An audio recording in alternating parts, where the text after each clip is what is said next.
by you doing this, you are a hope rope, right? Like you yourself have Yeah. now become a hope rope for others by being on this podcast. And I think, part of my desire for having guests on this show who are in all various stages of healing is to show, to kind of demonstrate like exactly what we said, like you don't have to be totally healed to have an ounce of hope or to, like that's not what it's about. It's almost more about this journey than anything else and what you're learning and how you're human all along the way and how you have bad days and how you have good days and your mindset and what you're doing, because I think that's what people need to hear. People who are not on the other side need to know, like, what's it like when you're in it? What are you experiencing and how are you getting through it? And like, okay, you're having bad days, good, because I am too. And I felt like if I was having bad days, then that meant I was, never going to heal, whatever it is. Like, so like by normalizing what you're going through and how this looks for you, you are becoming that beam of hope for people. And, I think that's the best that can come of this, right? Like if ever there's a reason to feel sick and to work on healing, it's to provide hope for those who are not seeing the light yet. So the big question is this. We know spontaneous remissions and so-called miracle cures exist. We also know they aren't so spontaneous after all. I'm living proof of this, having cured my quote-unquote incurable illness. There's something to how this happens.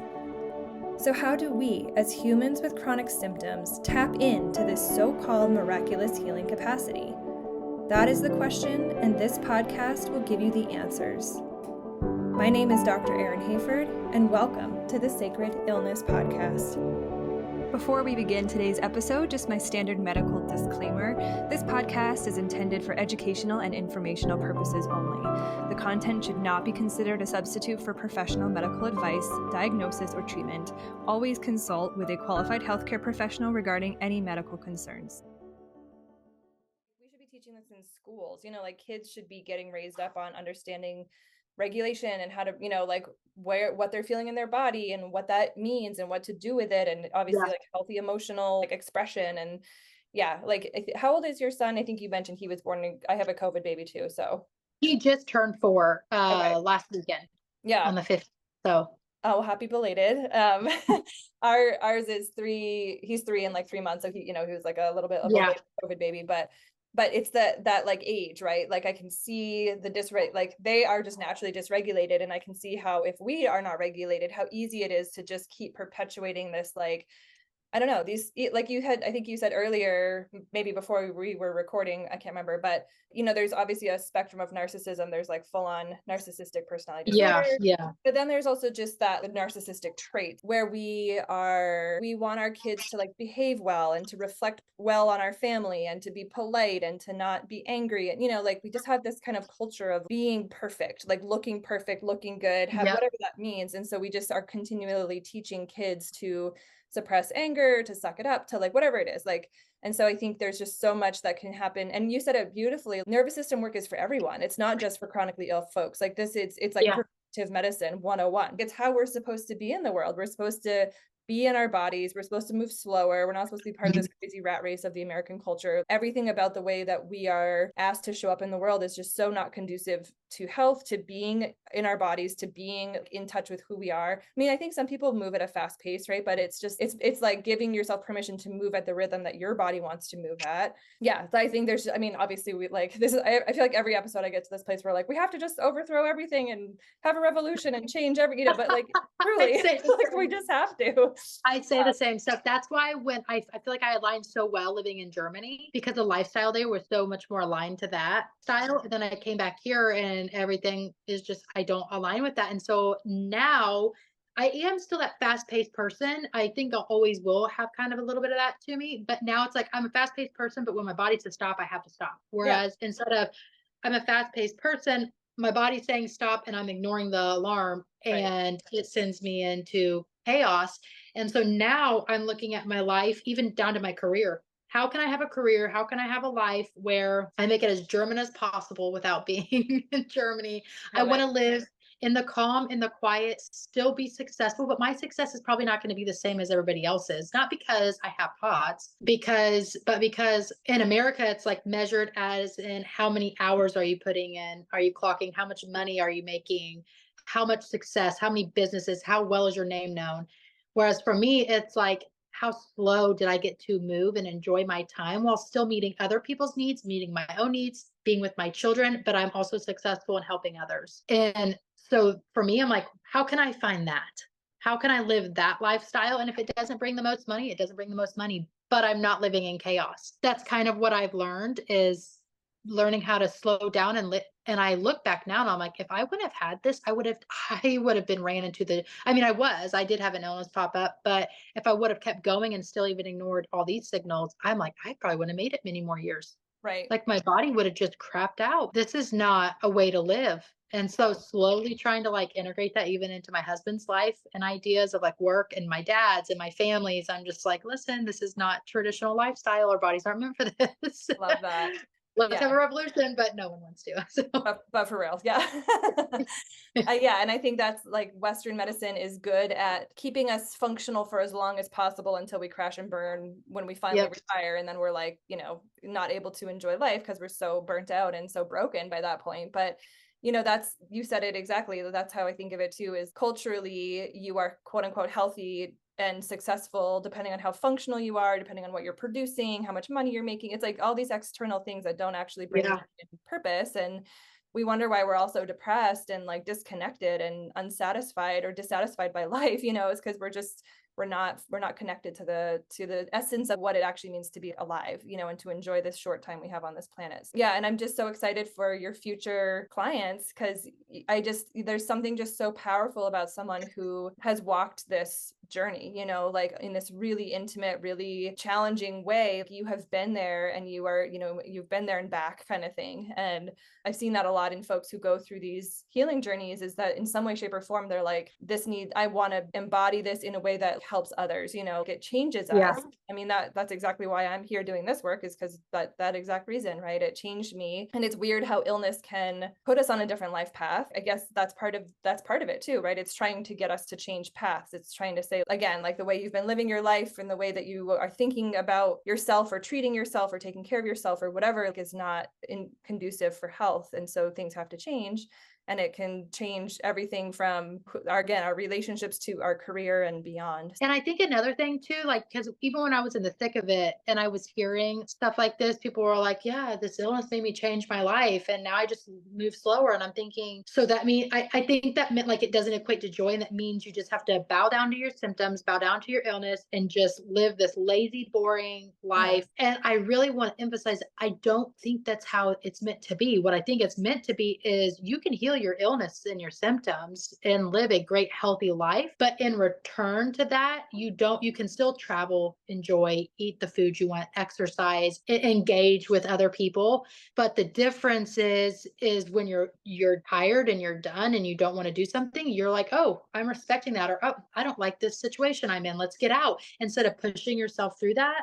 So it doesn't mean you have to slow down and like live this lazy life and succumb to these illness and symptoms. It's like, no, I think you can definitely have no illness, no symptoms, but you also learn to respect your body's boundaries. Yes. And with doing that, there's like a bigger capacity, because it felt like prior to this, it was like every little thing was triggering me and I couldn't handle anything. And it's like what I've become the most surprised of is like, oh, I can tolerate this now. Like my capacity bubble is so much bigger. I'm moving slower. I'm not like in a crazy rat race rush. And when something happens that's would normally be really triggering for me, I'm like, that's their dysregulation. That's not mine. Or that's a trigger because that hurts there's an inner child part of me that's just not aligning, or, it's hurting that part. That's not them. That's me. I'm going to go sit with that and work on that. And then I move through it. That's the part where it was like, that's slowing down, not like you have to live and just succumb to this illness. And that's the message I kept getting when I was very sick. And I kept hearing everybody say, this is just your new life now. You change as a person. I kept thinking, I don't want to change who I am. And I thought that meant I had to become someone I'm not. And what it really meant is you're learning to be the best version of yourself. And you're going to learn how to feel joy and happiness. Whereas for me, I never felt like goosebumps, true joy. I don't ever remember that feeling. And then when I started feeling that, once I started regulating, I would get bouts of it at very basic things. I would feel like this rush of just like excitement and goosebumps and joy. And I even get it like now talking about it. I'm like, oh my gosh, this is what joy feels like. Like, this is exciting. And that I was like, I'm 27 years old and I've never felt this. Maybe as a child, but I don't remember it. And I'm like, this is okay for me. If I can feel this, this is like I've made it. I'll slow down for this feeling. And so that just even starting to feel joy was like a big mark for me to be like, oh, okay. Slowing down means feeling joy. It doesn't mean you just succumb to everything. I love that. That's beautiful. I feel like that, I don't know, if we need to like put that on a poster or something, or like just like blast that to the world, because that's exactly it. And I think that's a huge part of it too, is so many people think of getting sick as taking them out of life, right? My life has stopped because I'm sick. And Yeah. it's actually like you're saying, if you can slow down and actually almost like embody the illness, embody what the illness is asking you to do, or listening to your body in this different way, that's the path out, and so if you can actually live your illness, like see it as part of your life, see it as part of your journey, that's not taking you away from yourself, it's taking you into these deeper layers of existence, to where you can actually start to feel like authentic joy and authentic, like the whole spectrum of who you are. That's Yeah. the gift, the quote unquote gift of illness. That's what I think of illness, as a sacred invitation, right? It's saying, if you can be with me in this way and learn to slow down and learn to tune in, that is the key to freedom, so to speak, and healing. Like that's the pathway. Whereas if we just keep pushing and overriding and suppressing, we're not going to get there, because that's not Yeah. the body's asking for. Illness is not saying, please speed up and please go faster and please keep that's not that's not what it's asking us for. So it's when we can really embody it and see it as part of us and part of who we are and part of our lives, then I think that's where things start to open up. Well, and I do want to preface with I don't feel this way or think this way all the time either. Like I'm not always like, oh, I just, had all these crazy symptoms. Well, this is just a part of the journey. Yeehaw. Like I love this, I love this symptom. There are times where I'm like, there is no way. Like again, that those belief systems, I'm like, I'm the anomaly. There's no way I could heal this. Like there is so much to heal. There's no way. And one of like the nervous system coaches through a program I've done that I've worked with, she said, if you could just borrow hope, then borrow mine because I've made it. I'm on the other side. I'm here. I'm telling you right now, you can. There is no one, you don't have to be special. There's nothing about anybody that allows you to heal. You just have to do the work. And she goes, so if you don't have hope, borrow mine. So here's a hope rope. And so I would say about like 50% of the time, I'm like, someone send me a hope rope today. Someone let me borrow someone else's hope. Give me courage. Help me believe that I can heal because right now I don't think it's possible. And so sometimes people are like, well, you're so positive, about this. And I'm like, yeah, not all the time though. So it's not a consistent thing where I'm always positive. I always believe I can heal.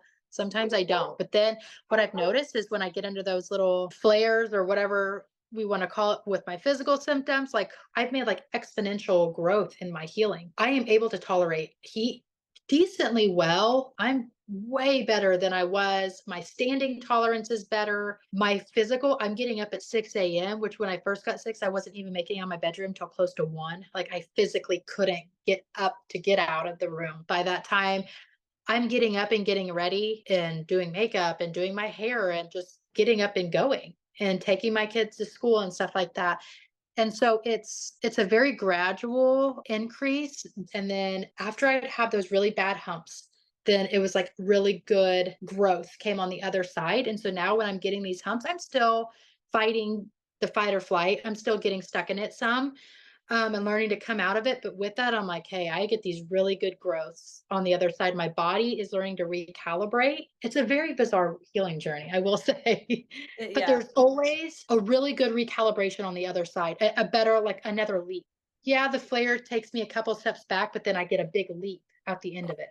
Appreciate the kind of candidness of this, because I think it can be, I don't know, like even in like alternative healing circles, right? There can be this feeling of like, I'm not doing it right if I'm not just happy all the time and constantly getting better. And, healing Yeah. is a spiral. It's not everyone knows that saying, it's not linear, right? Like, but we go around these loops of like feeling better, and then we can relapse and getting better and relapsing. And someone once said in this group I was running, like every time you relapse, so to speak, or have a bad moment or a bad day or a bad month or whatever, you still have everything that you learned before that, like all the healing Yeah. that took place, all the things you've learned, all the growth that you've gone through, it's still there. So you're not like going back to square one and then going, it's not like a all the way back and then forward kind of thing. It can feel that way for sure.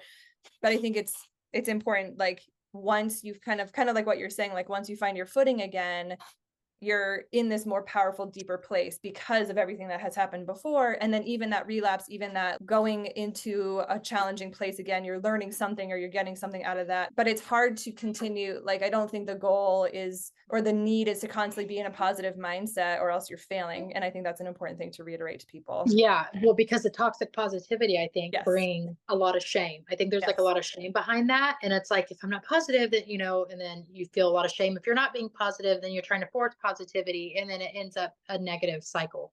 Right. So when everybody's always so positive, I'm like, okay, it's okay to feel angry right now about this situation. It sucks. 100%. And I think that that speaks to this misconception we have that to have a regulated nervous system means you're just calm and peaceful all the time. And no, regulation includes fight or flight. It's just how are you in that moment? Are you able to be with it? Are you able to be with that stimulation of fight or flight? Are you able to feel the stress and stay within your zone of tolerance, essentially?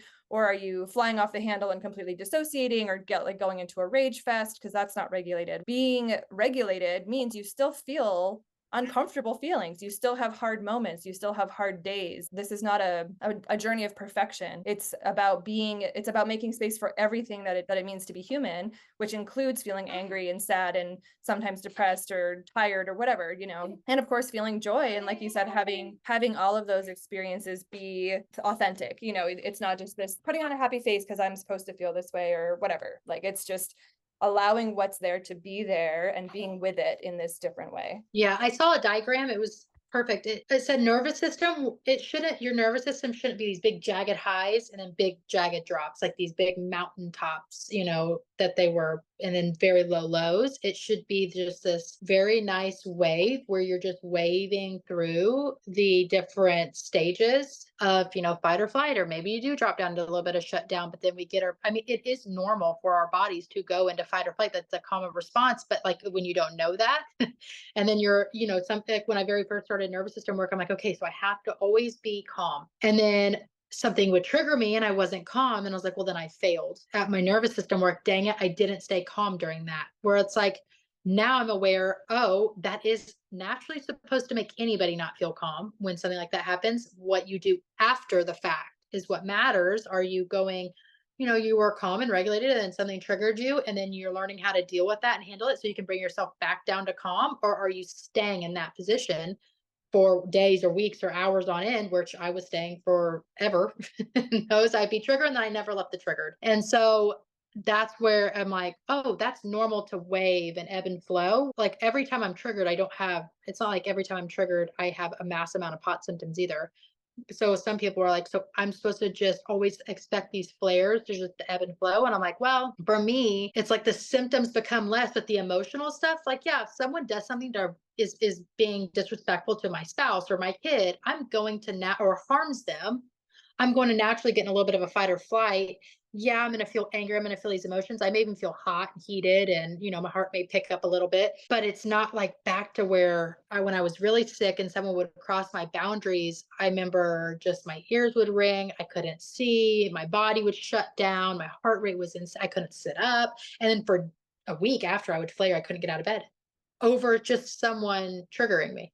And I'm like, that's not normal. Those are those jagged, ups and downs. And then whereas now I'm learning to wave through it and work through it. Whereas when someone would trigger me, I had no clue how to work through it either. I was just like, okay, well, this is it. I feel these emotions. This sucks. Yeah, and I love to talk about too how getting triggered is there's like what we talked about earlier. There's a literal physiological response happening where those hormones come up in the body. So Yeah. even if you get triggered and immediately get over it, those hormones take, I think it's like 15 to 50 minutes to like metabolize out of your body. So there's going to be some activation in your system just from initial spike. And depending on our nervous system and like the stories we start telling about that incident and whatever is kind of going on internally, we can keep that alive forever if we want to, right? So for those of us who have like chronically been in that state of survival, that's how it happens, is because our nervous system continues to like say some story about like the threat is still here, or you're not good enough, or whatever, whatever that is. It can keep those hormones just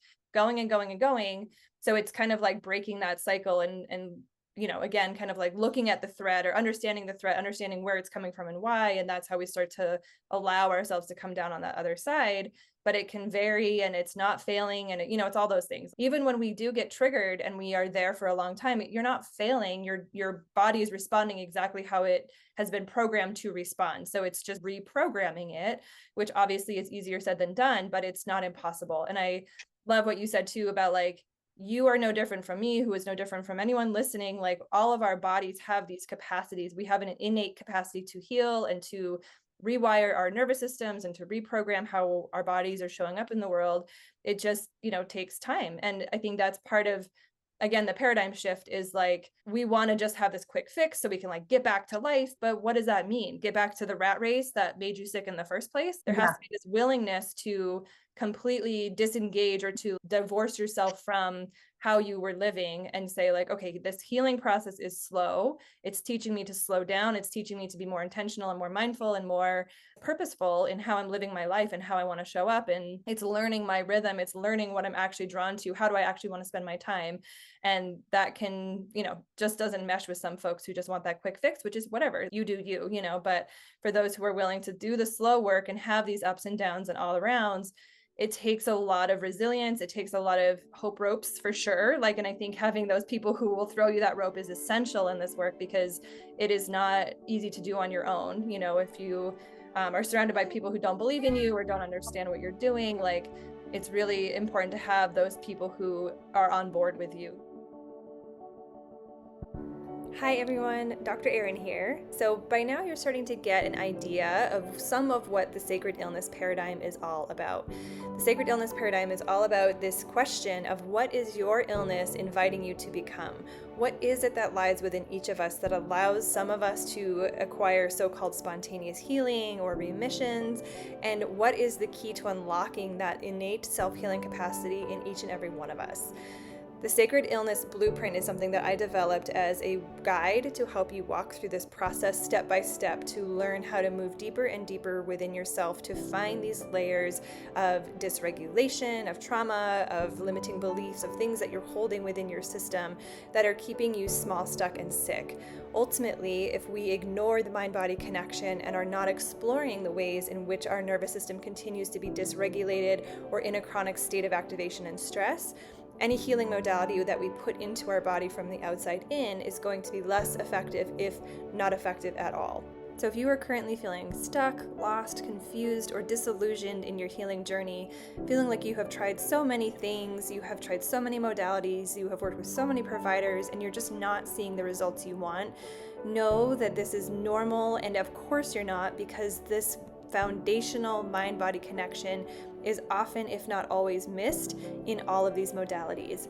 And just like we can't build a house on top of sand, our healing cannot grow and blossom and be strong and successful if the foundation is not laid first. So rather than doing something different but similar to everything you have tried before and expecting different results, I encourage you to consider doing something different altogether. This is where I invite you to explore the Sacred Illness Group Coaching Program. This is a low-cost monthly membership option that I have created. It's constantly open, constantly enrolling, where you can begin to explore this completely different way of engaging in your health, in your body, in your illness, and in your healing process. What is provided inside this group coaching program is the blueprint that lays the foundation and lays the path out for you to follow to begin to explore these deeper aspects of health, to truly get at the root of what is causing your illness, and from there allowing all other modalities to blossom so that you can actually start to see the changes and the healing take place in your body that you have been expecting and wanting all along. If you're ready and want to learn more, head on over to aurorasomatic.com, and at the top of the screen, click on Group Coaching, where you can read all about it and become a member today. I can't wait to see you on the inside, and for now, let's get back to the podcast. If there could be another key point to tell somebody when they first started this journey, is I'm not saying this to scare anybody at all, but it does take time. And I wish I would have known that. I didn't know that. And so when things weren't happening at that quick rate, it became scary. Or when I did learn about that it does take longer, and people are like, oh, this could take, it took me a couple years to heal. It was black or white. It was, oh my God, so I'm going to be bedridden for a couple years. Whereas what people don't understand, and it's very similar to like grief, to healing a wound or to, a baby growing even. That whole first year of a baby is hard, but it slowly gets better because the baby starts changing and becomes a little bit more independent, or the scab starts healing and going away a little bit more, or during the healing process of like something like this, yes, it may be 2 years, it may be 5, it may be 6 months. I don't know what it's for who, for anybody, but whatever it is for you during that time, it's not all or nothing suffering until it's not like you wake up one day and it's a snap and then you're just all of a sudden better. It's like this slow but surely, then you gain a little bit more capacity and confidence and physical capability. And then it just slowly builds and builds and builds, or like grief, it's devastating. And then you slowly work and you learn to live with that grief and you're not so consumed by it. And so that's what I've learned is whenever I very first started it, everybody was like, oh my gosh, years. And I'm like, I was devastated by hearing that. I thought my life was gone for years, even if I did get to the healing part. And then now I've learned, oh, yes, it may take that long to get to where I want to be with no symptoms. But during that time, I'm still able to live my life and I'm getting more and more confident and more ability every day to live. So now I'm very functional at home now. Whereas even 6 months ago, I wasn't. I wish someone would have told me that it's not all or nothing, suffer and better, or you suffer and then you never get better. Yeah, so it's like that expectation setting and again paradigm shifting, like kind of wrapping your head around it's possible. And it's not this kind of model we've been taught about if it's working it means it works in 2 hours once you swallow the pill, like it doesn't. But it's not suffering for 6 years and then whatever. That healing journey it's so much about learning about yourself. It's like this reclamation process, and you start to fall in love with your life again, or like it's just fun to be like, what am I going to learn now? Like I've learned so much and I've healed so much, and I don't know, like it becomes just like a really nice feeling to see that, like, yeah, physically I'm not where I want to be, but I am seeing how every step of the way, like I'm going deeper into learning who I am and reclaiming this life, and just it's kind of like remodeling a house. Like you're just slowly making it what you want it to be. And like it can be chaotic and messy when the tools are everywhere and the wallpaper's hanging off or whatever, but like you start to see it coming together. And like I think that there can be something really beautiful and exciting about that, even on those harder days and months where you're struggling to feel like it's possible. But then, like you said, even when you can pause and look back like 6 months ago, like, okay, yeah, I can see that things are moving. And right now it's just a hard spot that it's hard to get started because you don't have anything to look back on. Yeah. But when you get that first little shift and then, you're like, okay, I'm starting to buy into this. I'm starting to believe it. And then it can start to feel more, I guess, again, for lack of a better word, exciting as you get into it versus just discouraging the whole time. Yeah, you build excitement to get to that your goal you want to get, because you kind of get hope then that you can. Where it's Yeah. like, oh, okay, well then yeah, if I can do this now, like I was just thinking the other day, well then no telling what I'm going to be doing next summer. Like what kind of growth am I? And it's also during that time when you do get the new growth and you do get your physical capabilities back, you appreciate it so much more. Like just walking, I'm like, oh my gosh, or my big thing is like sitting in the sun and feeling it on my skin. I wasn't able to sit in direct sunlight for 2 summers, I believe. And I'm able to now for the most part. I mean, I can't do it a long time, but I mean, I wasn't even able to put my feet in the sun Wow. because the second my feet warmed up, the blood pooling would start and all of that. And so now then I worked my way up to my legs and I slowly worked up to where like I am tan and I've been in the sun and people have complimented how tan my skin is now because I was very white and just sickly looking. And now I'm like, I appreciate like the very small things. I appreciate walking. I appreciate being able to stand and do my dishes. I appreciate, because I mean, I appreciate being able to just, now I'm able to get up out of bed. I don't have to do this whole physical movement where I have to walk my hands up a wall and wait for, so many minutes and start on my knees and then roll and all this crazy stuff and not even be able to make it to the bathroom sometimes in time, where now I'm like, oh, I've got to go to the bathroom and I just woke up, I'm going to go. It's weird to people. I'm like, I appreciate that I can use the toilet when I need to. They're like, well, that's bizarre. But I'm like, when you get little things taken from you and then you start getting the back, but then you start finding yourself and healing, you have like a new outlook and like perception on life, and just the little things your body does for you, you learn to be like, oh my gosh, like I really think that about my body, that I'm able to do that now, when you took things for granted prior because you just didn't know that that'd be taken from you. Absolutely. I think that's a big part of it in general. Like that's that slowing down. It's like the little things Yeah. mean a lot, and you learn to appreciate, like you said, standing and washing dishes. Like you would never think that you'd appreciate getting to wash the dishes. I It's still like hate dishes, but yeah. yeah, but it's like the things that like you don't realize how much it means and how much a part of your life it is until you can't have it, or you can't do it. And then when you start to regain that and reclaim it, it's huge. Yeah, I think slowing down doesn't equate to not doing anything. I think slowing down equates to being aware, start learning to be aware of your surroundings and appreciate and listen to the surroundings and what you're Yes. becoming aware of. So to me, that's what slowing down means is like, ooh, okay, the kids are driving me crazy. I feel a little chaotic. Let me come back into my body. Let me kind of recalibrate. I'm going to slow down, take a deep breath. But it's also really good for my kids when I do that. So then I'm not yelling at them and chaotic, but I didn't not get to cook. Like I used to not even be able to cook my kids' food. I didn't have to sit down and not cook and go back into my bed and not interact and love with my children. I just paused and took a minute and be like, okay, we all need to relax, take a break. Let's recalibrate our nervous systems a little bit and then we'll get back into it. So it just meant coming aware of my surroundings and how my body was feeling. I did not have to abandon the fun activities I was doing. At the beginning, I thought, oh, slowing down equates to abandoning anything fun, anything, exciting or movement or anything of that nature. And I'm like, oh no, it just means slowing down means let's become more aware. Yeah, I love Listen that. to our bodies. An analogy that just came to my mind is like I've had this experience where like you drive by a certain place a million times, and then if you go for a walk on that same road, you're like, oh, I never realized these flowers are growing right here, that there's this little secret path by this pond or what, when you slow down, you notice more and you actually it's actually more, less is more, right? When you slow down, you see Yeah. more, you feel more, you experience more.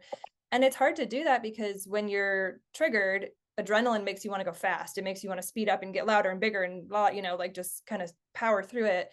So you are going against kind of your biological hormonal response in that moment. But what you have to remember is that response is coming from a place that's saying like, there's a threat, this is bad. And what you're trying to tell your system is we're safe. This is okay. We want to learn how to be with this. And, that comes back to illness too. Like we're trying to rewire our system to say, illness is okay, in the sense that like we can be with it, we can slow down, we can listen to it, we don't have to just keep running away from it and trying to shut it up and get it, like move, which is, I feel like Western medicine kind of fuels this fight or flight fire of this is the worst thing ever, you have to get rid of it as fast as you can, cut it out of your Yeah. body. And what we're saying is no, this is like slow medicine, slowing down, being with it. You get to see what's actually there. Like you actually get to like smell the flowers and see all the different parts of it that you would have missed otherwise. And like you were saying, you actually get to do more. Like it's not taking away these activities, it's just giving you that presence of mind and that capacity to be with it in a way that you wouldn't otherwise. Yeah. The awareness, I think, for me has been the biggest struggle for me to learn how to become more aware and back into my body. And then at first it was really scary. And so I could see how like some people at first would not enjoy it. But then the more you stick to that, there is always like a really good gift, I think, that comes out of it. And now I don't just like, because when you're, in that fight or flight, which you're not even supposed to be meant to be stuck in, it's only meant for those very short times that you need it. But when you are stuck in that for so long, it's like you're very hyper vigilant, very focused on like very negative, bad, harmful things, or that you think is harmful, maybe even not harmful. And you're missing all this like a beautiful, amazing world going on around you. Whereas now it's like I get to sit, like you start noticing, like you said, the flowers on the road, or like how amazing something looks that has been there forever, or just even the sunset. You're like, oh my, like you just feel, I felt really deeply connected to more things like earth and nature and life and my kids and my family and friends and animals and just everything. It's like this deeper connection. So even though it's like really scary to calm down and go within your body, it sounds scary. The more you do it, there's times where I feel really chaotic and I'm like, oh, I just need to go. I need to go in my bedroom, close my door and like go within. And then I go within and I feel this like massive rush of like calming. And then I can appreciate the rest of the world better. And so it's not as scary anymore, is what I have found to be true for me. And that has been a really comforting thing, because where I used to flee and run from that, like going inward and being more aware and presencing in my body, that was scary to me because it was unfamiliar. Now it's like, ooh, that's like calm. Let's go to that place. Let's get away from the external chaos and let's go inward. Yes, that's perfect. And I think that that is exactly why beginning this work is hard, because it is all unknown. It's all that initial like trying. Yes, the unknown. Yes. Yeah.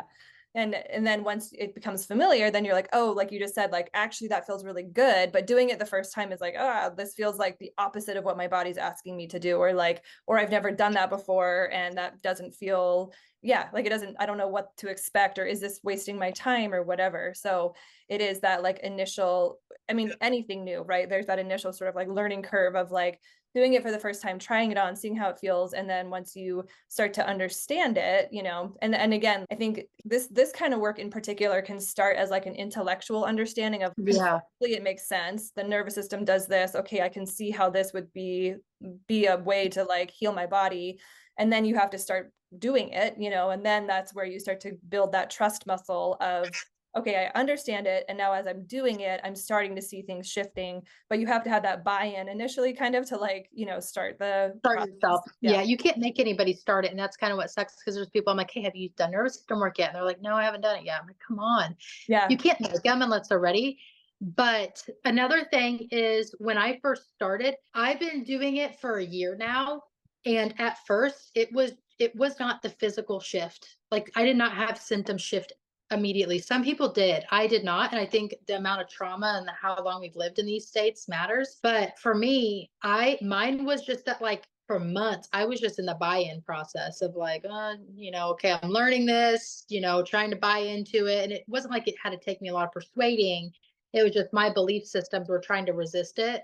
And so I was there for months. And then a couple months, or I'd say about 4 months, it took me maybe 6, just in the buy-in process, because I'm very hard to persuade, because I don't trust anyone due to the narcissistic issues. And so then started the mental shift. And I'm like, well, see, I still have all my symptoms, but my OCD is gone. My anxiety is all but nothing. I don't have any depression, none of that. I was like, but it's just my mental health is shifting. And they're like, just wait, like your body is slowly recalibrating. Nothing, my brain had like this light switch theory to it, when in reality it's these little small steps. And you may be in a spot for a while of like, mine was just trying in the buy-in process for months. And then I slowly shifted into the physical or through the mental. And I'm just now seeing, it took me 10 months just to get out of freeze. And whereas somebody else I know, they were out of freeze within like a couple weeks. But within that, I had a lot of healing of my mental health. And everybody's like, wow, you look so much more vibrant and happier. I'm like, yeah, but my symptoms are still here. And then as I'm coming out of that shutdown, now my body is starting to get to where it's like, oh, the symptoms are slowly starting to get better. So it wasn't like, it was this very gradual, but almost happened in stages, and almost like grief stages. You have to like allow yourself to go through like these healing stages of like, hey, I may be in this buy-in process for like a week. I may be in it for a year. I don't know. And then, but in that, healing happens. And then I go into this other little pocket of, well, I bought in, and my mental health's getting good, but my physical symptoms haven't quite caught up with. But again, healing is still happening. And it's like, it almost takes your body a little bit to catch up to what your brain's doing. And so that's been a really interesting thing, I think, to see during this like process of over the year. It was like happening in like stages, whereas it wasn't that light switch type reaction. Hey, Sacred Illness listeners, Dr. Erin here.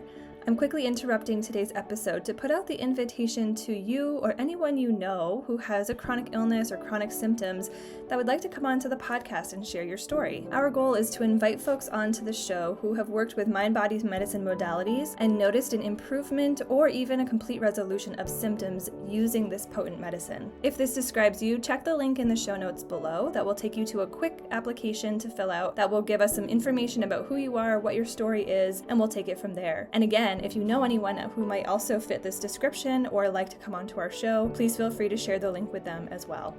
All right, let's get back to the episode. It's so interesting that you kind of laid it out like that, because I've seen that in other people that I've worked with. And like, I think someone just a couple of episodes ago was talking about that too, where she was experiencing mental health shifts, but in like the physical health had not yet started, but she was like, I'm holding, keeping the faith that it's going to happen. Yeah. I can see how the mental health stuff, is kind of that foundational layer, and it's like kind of telling my body how to respond. So but it's also like I often will say, like the work that I do is hard because I feel like there is like this convincing I have to do for people to do the work, to like buy my program or work with me or whatever, because it is this different mindset and it takes a while. Like you said, trust is usually a huge issue for most of Yeah. us, obviously with trauma and then also with chronic illness. Even if we don't have trauma, if we have illness, there's this like the gaslighting of the medical system, or just being told we can't heal, or just being told it's all in our heads. Like oftentimes by the time people start looking for alternative stuff, they have their trust pretty well shattered, by various whatever. So it is this kind of, yeah, slow. I loved how you said there's healing in all of those layers too. Like as you start to, in that information gathering phase, it's almost like getting your hope back, which is healing in and of itself. Yeah. And then having this different understanding of this different path, it's opening up this new layer of life for you, which is exciting and healing. And then your mental, emotional health starts to change, I think probably in part because of hope and trust coming back online. And then, yeah, and then the body does. I've seen that too. Like the body just takes longer to be like, oh, okay, we're doing this now. Okay. Like, let me figure that out for you. Well, and I wish that was made known to me more earlier on, that it will happen like very slow stages. It's not just going to be these quick things. It's like in the Western medicine world, they make it known, oh, these symptoms are common, these things, all these, illnesses are common, all this is common. But what no one wanted to tell me is how common it is whenever you start doing healing work. It's common for it to happen slowly, and for the brain to kind of shift first, and then the body slowly tapers on after, and then it catches up, and then you're, healing. And you're also healing all the way through. It took me lots of digging and reaching out to people like you and all the others that I work with now to help me and stuff like that. It took me reaching out to them for the hope rope, or my trust was broken. I was looking for someone to help me build my trust, give me encouragement, give me advice. What do you believe? What do you see? And it took me doing that to finally have what I have, the foundation I have now. And now I wish, like, just like the medical world pushes out all, oh, here's the side effects of this, and they know all these. It's like, well, why can't we tell the side effects of, this, nervous system regulation, that it's going to be slower, or it could be slower. And the mind, like, all these little details that don't matter, or people think don't matter. I'm like, if I would have known that, I wouldn't have freaked out for a good 2 months, and worried about that. I would have just like, oh, so now I know. And so now I'm like, well, let me tell you, or let me tell the next person, hey, don't freak out like I did. Yeah, like if we can just normalize these things and make it just expecting these certain like steps to be followed, or to look a certain way. And then if you have a different experience, maybe it happens faster or in a different order, that's okay too. It's not like it's going to be Yeah. like for everyone, but generally speaking, like when we can expect something. And I don't know, like I think again, it's that paradigm shift of we have to get away from wanting immediate relief and immediate results, and to just, we have to be getting more and more into this mindset of slowing down and embodying life in a different way, and like Yeah. embodying ourselves in a different way. And yeah, and the more we can kind of like set those expectations from the beginning, great. And like we were saying too, if we could even be aware of the nervous system and like what it means to be regulated and how to regulate and how to breathe and all those things from the get-go, even better, because then we have that foundation moving forward. Letting people know that there's different options. It's not a one size fit all, like there's a pill or a vaccine or whatever. It's all just one. Letting know, like, hey, there's multiple options to this happening. Yours could happen in this many time, this time frame, or in this pattern. Yours could happen in this pattern or this time frame. All completely different. All are okay. Yeah. These are just options that, an array of what could happen. Whereas everything else just seems to be just like this one straight narrow thing. And if you're not on that path, then you're like, well, what's going on? Exactly. Like Western medicine is algorithmic, right? It's like you have this disease, this is the treatment, this is the outcome, that's it, and if you don't follow that, then we don't know what's wrong with you. Good luck. Whereas with this, it's like, oh, okay, you're going on this path. That's cool. That's your journey. It's like, it's kind of coming back to respecting individual, people, and like your unique self, your unique journey, and knowing there's like, that's kind of how I talk about it in this sacred illness program that I do, where there's this kind of overarching trajectory. There's these kind of key pillars that people are going to move through. We're all going to have certain, we're going to have this experience of things probably getting worse before they get better, where we're facing fear and, we're setting boundaries, and things can just be challenging on that level. Like there can be a lot of similarities, but like the order at which you are encountering them, or how you encounter them, or whatever, like there's variation. And that so it changes. Yeah. Yeah. So it's making space for, like you said, like with the stages of grief, right? We're all going to probably move through those stages as humans facing grieving experiences, but what it looks like for us is going to be different, and how long Yeah. we're in that stage is going to be different. And sometimes we go back to a previous stage before moving on to another one. I think it's, yeah, acknowledging these healing journeys look similar, but also are different, and that's okay, and that's expected. It's not one size fits all, because we're all different people, and why we Yeah. have illness, what our history is, what our story is all different. So obviously what we're going to face is different. And I think Western medicine, again, kind of locks us into that algorithmic thinking of like, if I don't fit the story, if the pill doesn't work for me, or if this doesn't happen Yep. in this order, then I'm screwed, and Yeah. get hopeless again. I think Yeah, that's I reached the 6-month mark, and then I was like, I'm still not better. That one doctor said by 6 months, and then I reached the 12-month mark, and then he said, well, maybe 12 months. And then I started reaching these marks. And I'm like, well, I'm not better, so this means I'm stuck. Like this with that, and so it was like these boxes you have to check, and if you don't check them, then it's like, okay, what do you do now? Then I went into this world, and I was like, oh well, we're gonna go this route then, because your body is saying this, and then it helped me. Whereas giving me a time frame and I didn't meet it didn't help me at all. right. Right. It actually triggered more. So Totally. Yeah. And I think that that's the challenge is, again, the unknown. We don't like the unknown. So like not knowing what to expect can be hard. So I think it's mhm. like, that's, where it's like, okay, these are the expected kind of pillars you're going to move through, but how much time it's going to take, we don't know, but that's okay. It's just like normalizing being in each of these phases, and really just giving ourselves permission to fully move through it without rushing it or putting a timestamp on it, because that's going to create anxiety or feelings of failure, or all those kinds of things, or feed into those limiting beliefs that we have, yeah, are part of the illness. Yeah, the limiting beliefs, that was a big, I still work through those. Oh yeah.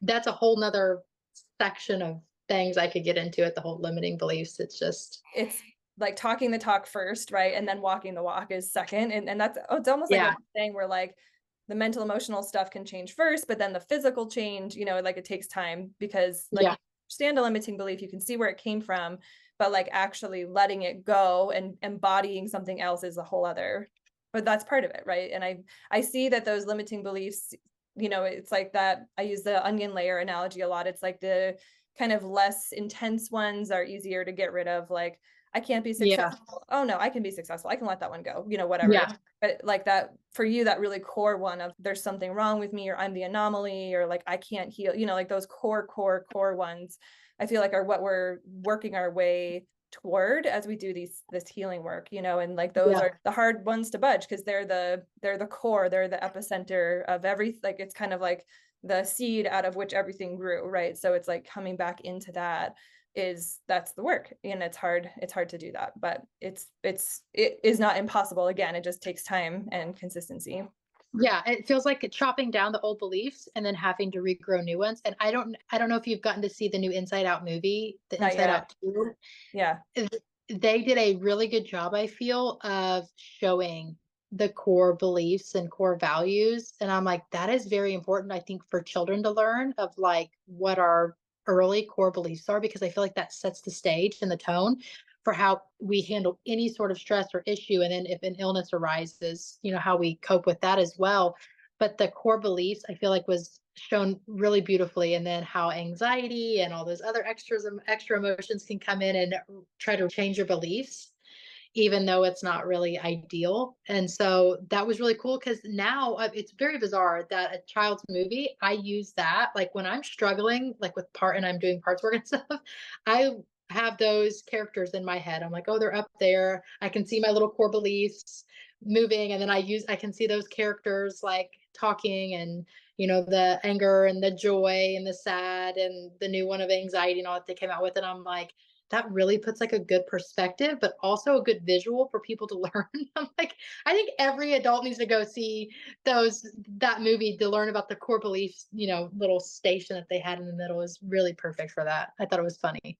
That's amazing. I want to see it. The first one made me cry like a baby, so I'm a little afraid to Yeah. see this one, but I'm excited to see how kids, like our kids, kind of grow up in this Yeah. world, having this awareness that we never had and didn't have that, and like, again, we don't know what you don't know. Our parents had no idea, and we had no idea, and whatever, like, but now our kids are going to be growing up in this world where these kinds of conversations are normal, like people talking about going to therapy is no longer a weird thing, like you're no longer Yeah.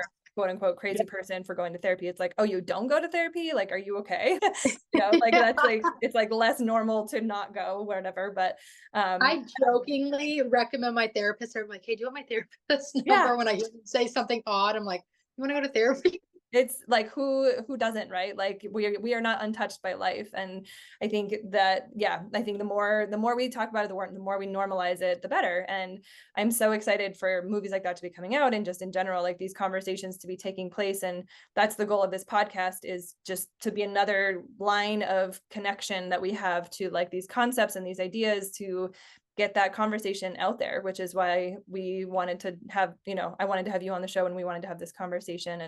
And I do, like, as angry, sometimes I do still have anger and grief and all sadness and whatever about how my life played out with the illness and why did it have to happen to me and all that stuff. I do pray and hope and believe sometimes that that is where, like, how you have been able to help others. I'm like, maybe this had to happen, even though I don't like it. I'm really angry and I wish it didn't. And I don't wish it on anybody else, so I can help others. And within that, I hope and believe that I will also heal myself during it. And then by me healing, I can be someone that be like, look, I can do it. You're not an anomaly.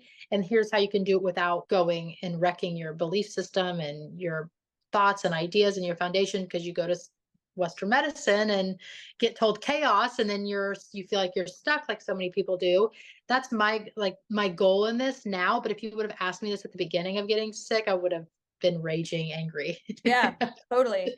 And it's I think that's why this can be triggering for folks to talk about it in this way, right? Because it's like, if you are so far from understanding that this is possible, it can feel like a slap in the face to say like, your illness is a blessing or whatever, like anything. It's like, what are you talking about? This is ruining my life. How dare you say that? It can be really hard. And like you said, even still, it can be challenging. And Oh, so, I'm still working into that illness is a blessing saying. yeah, Like, I still don't say it like totally. I I don't get say it that. with confidence anymore. I'm like, there's a reason for my illness. Yeah. I can say that. But if you were to ask me to do this 6 months ago, I would have been like, oh no. Like, there's Yeah.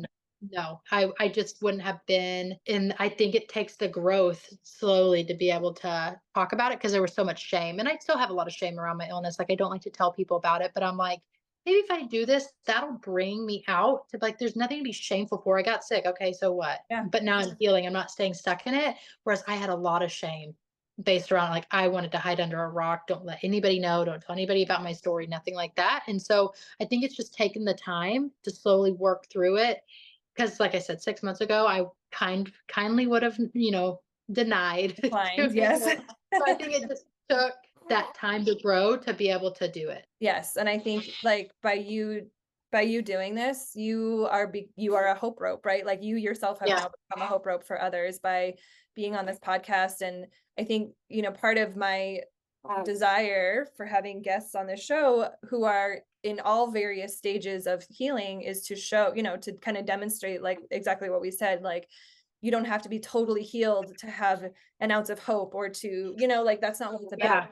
It's almost more about this journey than anything else, and what you're learning and how you're human all along the way, and how you have bad days and how you have good days, and your mindset and what you're doing, because I think that's what people need to hear. People who are not on the other side need to know, like, what's it like when you're in it? What are you experiencing and how are you getting through it? And like, okay, you're having bad days, good, because I am too. And I felt like if I was having bad days, then that meant I was, never going to heal, whatever it is. Like, so like by normalizing what you're going through and how this looks for you, you are becoming that beam of hope for people. And, I think that's the best that can come of this, right? Like if ever there's a reason to feel sick and to work on healing, it's to provide hope for those who are not seeing the light yet. Well, hopefully I am hope for what I wish I had. I really wish I had something like this for myself, because I was in such a dark place. And so now I'm like, okay, maybe I should say something to somebody Totally. so they're not suffering like I did, because that was a very dark place. So Yeah. that's my whole goal, is to maybe give somebody else the hope, as corny as it sounds, like, here, let me give you all this hope. But I mean, when you're in the thick of it, you really need it. You do. You really do. Yeah. So we'll just say it loud and clear for people. If you are in the thick of it right now and not feeling hopeful and feeling lost and feeling maybe even that you don't want to be here anymore, there are those of us who have been there, and there is a way out, as desperate and desolate and hopeless as it feels right now. So let this be that reminder for you that there is always a way, even when you can't find it, like there is always that path. And this is one of those paths. And I just so appreciate you coming on here, Hannah, and sharing your story and sharing all of it with us. And again, I think this is going to be so inspiring it's so relatable, like it really highlights how, even though your story is your own, it's so similar to how so many people are moving through this process. So I really appreciate you. And I, again, feel like we have like 7 more episodes in us. So maybe you'll be back. I'd love for you to be back. I feel like we could keep going. But until then, thank you so much. And until next time, take care. Bye. Thanks so much for tuning in to another episode of the Sacred Illness Podcast. If you find this information shared here inspirational and educational, please share it with those you think would benefit from this work. To take this work deeper yourself, check out our website, www.aurorasomatic.com, where you can explore our coaching, community, and course options. And don't forget to subscribe to this channel where new content is coming out all the time, intended to inspire, awaken, and help you deepen your relationship with yourself, your life, and your world. We'll see you next time.